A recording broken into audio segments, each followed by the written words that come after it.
Welcome, welcome, welcome back to my kitchen. Guys, I'm Erin Moore, founder of Success with More Nutrition, and today we are going to be cooking up some Cajun chops. So if you or the people in your household like a little kick, this is going to be one that you really love.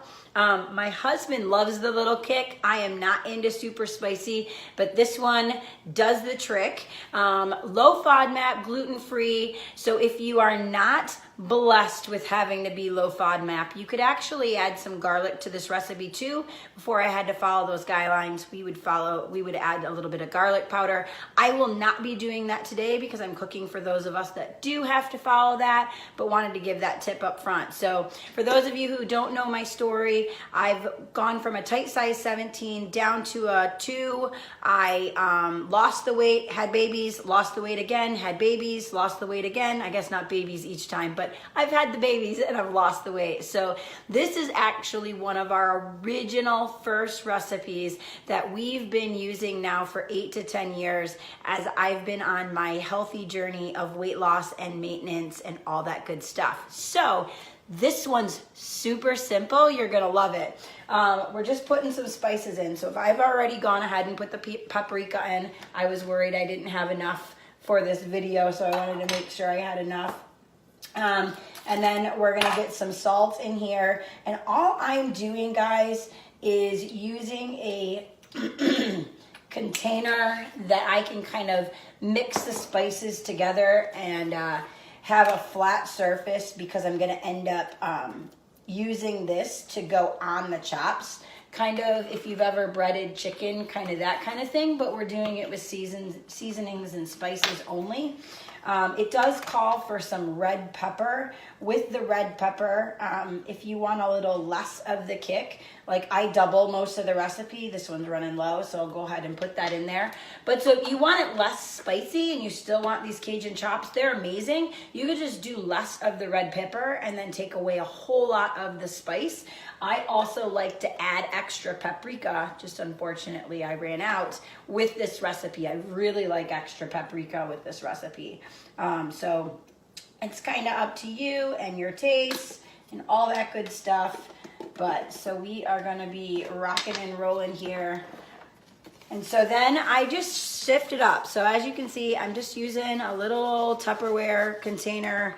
Sometimes I'll get in there and just really, the sage doesn't want to mix in very well today. So just using this to mix it all up so that when I'm kind of using this as my, stuff over the meat, that it's all mixed up. I'm not getting like all the paprika on one and all the Cajun pepper on another. I mean, the cayenne pepper, that wouldn't be all that great. So then all we're doing is flipping it into the seasoning on each side. I already have a hot pan going, which I think is actually out of the view of the camera, but no problem. And so we're just getting it on each side. Sometimes I'll even go along on the outsides and make sure it gets all around. But since I have a little less paprika that I really want, I'm just making sure there's enough to go on each side. But again, just letting it go ahead and get on both sides. And then I'm putting it right down on just, I like the spray, less calories, but sometimes if you want to get in that extra healthy fats, go ahead and put a little bit of light oil or even a little bit of butter if that's something that you like to cook with down on the pan while these cook up. So, and then it usually takes just about 8 minutes, about 4 or 5 minutes on each side to get them to cook all the way through on a medium-high heat. But I mean, so this is the whole deal right here. We just sifted up the seasonings, got it on our chops here, getting them on my pan, and then in about 8 minutes, I'll be able to come back to you guys and show you everything all cooked up. If you're new to cooking chops or new to just cooking in general, I mean, it really depends on how high you got it, your particular stove and all that good stuff. So the times, just, keep an eye on what's working for you and your stove and your pan. I actually did like a flat skillet this time. We can turn it and kind of check it out. So I'll just lean down here and chat with you.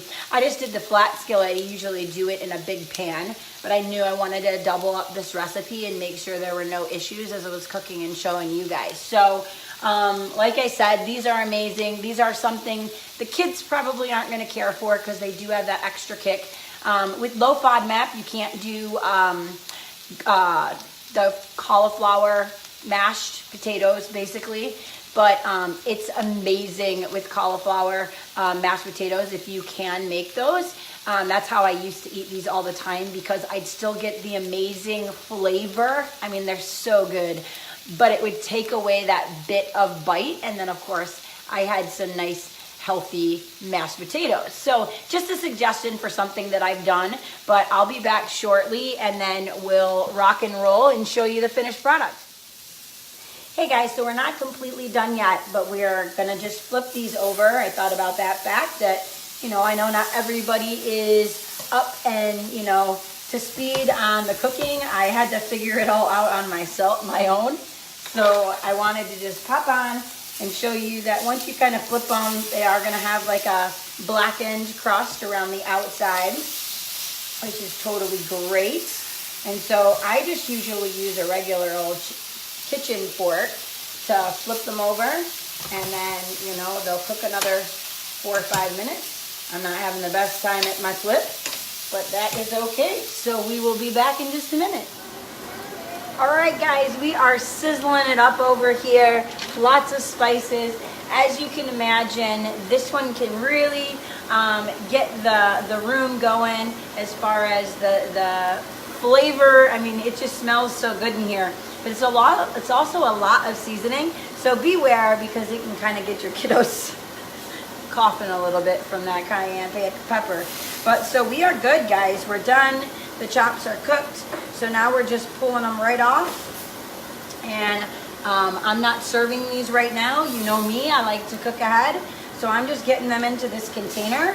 And I'll either refrigerate those or freeze them up. What I'm probably gonna do is we're gonna have some for dinner later tonight, and then we're gonna freeze the rest for another time to keep the variety going. So I hope you guys are able to enjoy this one. Just type in the comments below if you'd like me to shoot over the full recipe, and I'll get that right over to you.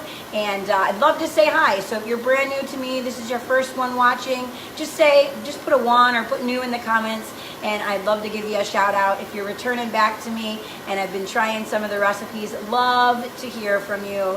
So you guys have a beautiful and healthy day, and keep healthy simple. Bye guys.